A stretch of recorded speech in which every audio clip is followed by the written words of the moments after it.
Достар, бүгін сіздермен өте дәмді пирогтың рецептімен бөліскім келіп тұр. Восточный пирог өте дәмді.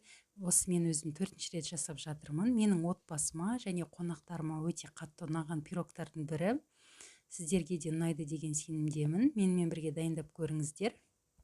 Жасалу өте оңай және қызықты. Алдымен ұнымызға осылай майды салып, песочное тесто дайындап аламыз.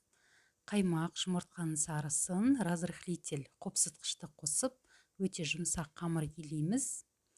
Целлофанға салып, холодильникке салып қоямыз, тоңазытқышқа. Ал енді меренге дайындаймыз.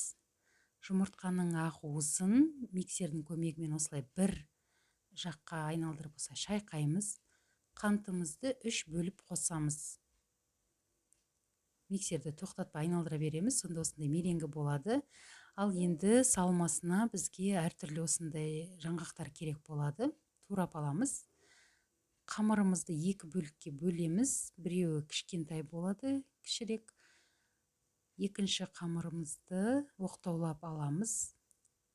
Формамызға осылай жайғастырып, шетін бәрін әдемілеп жабыстырамыз. Мінекей қолымыздың көмегімен барлығын реттеп шығамыз. Осылай енді ортасына салмасын саламыз.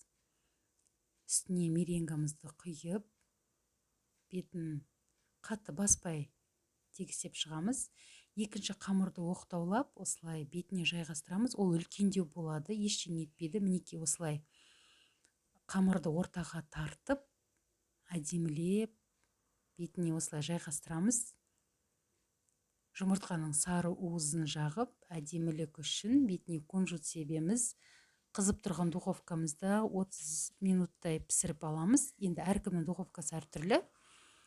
Мінекей піскен кезде мына қамырдың беті көтеріледі. Жұмыртқаның ақ уызы, бірақ піскеннен кейін осылай өзі басылады. Енді өте дәмді болып шықты. Шаймен ішкенге өте күшті. Міндетті түрде жасап көріңіздер. Сіздерге ұнайды деген сенімдемін.